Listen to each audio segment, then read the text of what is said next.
new staff.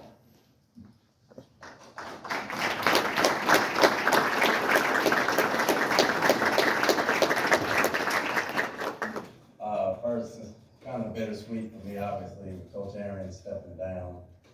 He's been in my life for 4 decades, so to speak.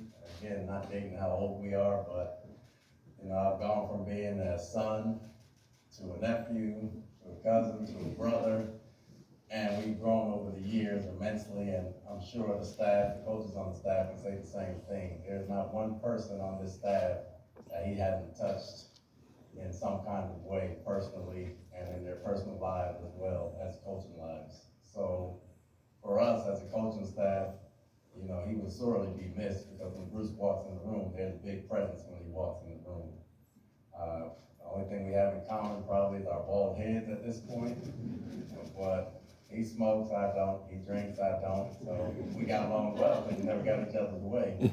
So from that category, but speaking to me personally, from a man to a point, he will probably be, not probably, definitely is the most influential coaching figure, father figure, speak, that I've ever had in my life in this league, so as long as I shall live or continue to be in this league.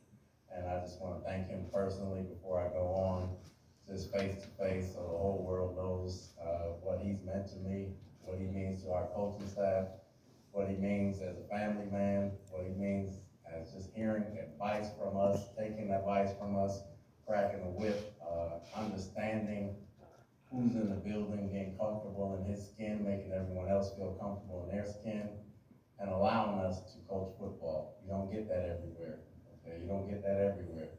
He teaches, he takes advice, he understands, and that's what you need to be a good leader. And I will try to do that going forward. We have plenty of guys on the staff, coaching-wise, that are great leaders, great men, great individuals, and fun to be around. We're not changing the program, we're trying to add on, because when you don't win a Super Bowl, despite the record, we're good enough, but not great. And we gotta tweak some things to do better as ourselves, as coaches, which we'll go on to do, as well as try to teach that to the players so we can go on to do that. But as a man today, from the coaching staff and myself, we send our respect out to Coach Arians. I have a lot of people that I'd like to thank. I can only name a few. First, start with my family. My oldest son couldn't be here, he's in college, but my wife, Tanika, who takes care of everything and everybody at all times, and is the head of the household, despite I think I'm head of the household. And Troy and Tyson, I can't say enough about. It's a joy to go home and enjoy coming home from work when I do have to come home. I'd like to thank the Glazer family for giving me this opportunity